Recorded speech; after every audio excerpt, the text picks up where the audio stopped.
Hi అండి, నమస్తే. Welcome back to Ganasri recipes. ఈ స్వీట్ చూసారా, నోట్లో వేసుకోగానే కరిగిపోతుంది. ఇప్పుడు తీపి తినాలనిపిస్తే అప్పుడు 10 మినిట్స్లో తయారు చేసుకోవచ్చు. అదేనండి హల్వా అన్నమాట. ఇంట్లో ఉండే ఇంగ్రీడియంట్స్తోనే ఈజీగా ప్రిపేర్ చేసుకోవచ్చు. ఈ టేస్టీ హల్వా ఎలా ప్రిపేర్ చేయాలో ఇప్పుడు చూసేద్దాం రండి. అలాగే ఫస్ట్ టైం నా ఛానల్ చూసినట్లయితే సబ్స్క్రైబ్ చేసుకోండి, పక్కనే ఉన్న బెల్ యాక్టివేట్ చేసుకోండి.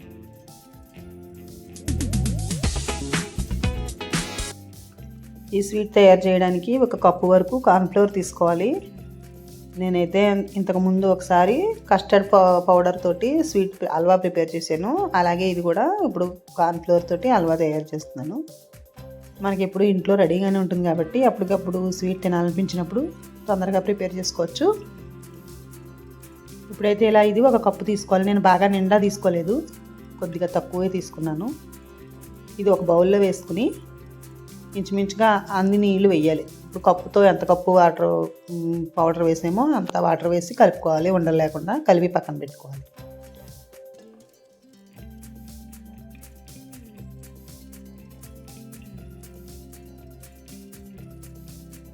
స్టవ్ ఆన్ చేసి కడాయి పెట్టుకుని ఒక 2 కప్పుల వరకు పంచదార వేసుకోవాలి. మనం పౌడర్ ఎంత తీసుకున్నామో దానికి 2 పంచదార వేసుకోవాలి. బాగా తీపి ఎక్కువ అనిపిస్తే కొంచెం పంచదార తగ్గించి వేసుకోవచ్చు. అలాగే ఒక 1/2 కప్పు వరకు వాటర్ వేసుకోవాలి. ముందు పంచదార అంతా బాగా కరగనివ్వాలి. స్టవ్ లో ఫ్లేమ్లో పెట్టుకుని కరిగించుకోండి. ఈ హల్వాకి పంచదార పాకమేం రావక్కర్లేదు, పంచదార కరిగితే సరిపోతుంది. ఇలా కరిగి నొరగ కింద వస్తుంది, మరుగుతూ ఉంటుంది అనమాట. అప్పుడే మనం కార్న్ఫ్లోర్ వాటర్ వేసుకోవాలి. ముందు రెడీ చేసి ఉంచుకున్నాం కదా, వాటర్ వేసుకోవాలి. స్టవ్ లో ఫ్లేమ్లో పెట్టుకుని గరిటెతో తిప్పుకుంటూ ఉండాలి, లేదంటే ఉండలు కట్టేస్తుంది. అలా కలుపుతూ ఉండాలి. మనం చూస్తుండగానే దగ్గరికి వచ్చేస్తుంది కలుపుతుంటే. ఎక్కువ టైం ఏం పట్టదండి, చాలా తొందరగా అయిపోతుంది.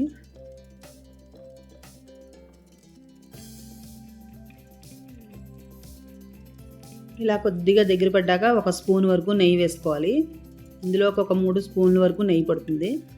మధ్య మధ్యలో వేసుకుంటూ ఉండాలి కలుపుతూ ఉన్నప్పుడు. నెయ్యి వేయడం వల్ల ఏంటంటే అంటుకోకుండా ఇలా విడిపోయి దగ్గరికి వచ్చేస్తుంది.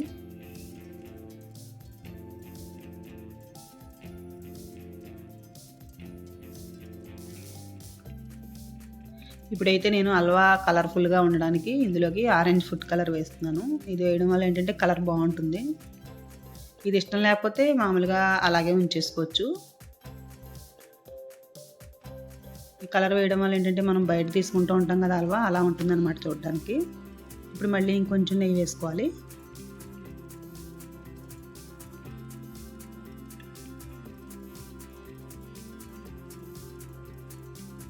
అలాగే మనకు కావాల్సిన డ్రై ఫ్రూట్స్ అన్నీ వేసుకోవచ్చు. ఇవన్నీ పచ్చివే, ఏమీ వేయించినవి కాదు. అన్నీ చిన్న చిన్న ముక్కలుగా కట్ చేసుకోవాలి. బాదం, పిస్తా, జీడిపప్పు, అలాగే గుమ్మడి గింజలు కూడా వేసాను. ఒక 1/4 టీ స్పూన్ వరకు ఇలాచీ పౌడర్ వేసాను, యాలక్కాయల పొడి.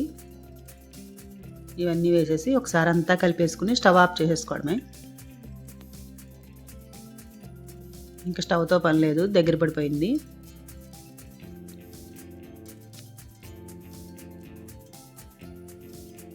ఇలా ఒక ప్లేట్కి నెయ్యి రాసుకుని అందులోకి తీసుకోవాలి.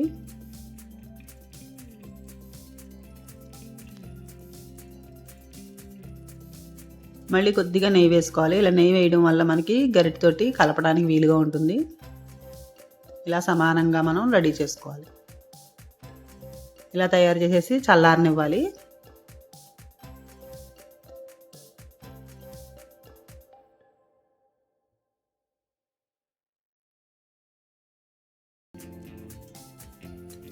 హల్వా అయితే బాగా చల్లారిపోయింది. ఇప్పుడు మనం కట్ చేసుకోవచ్చు.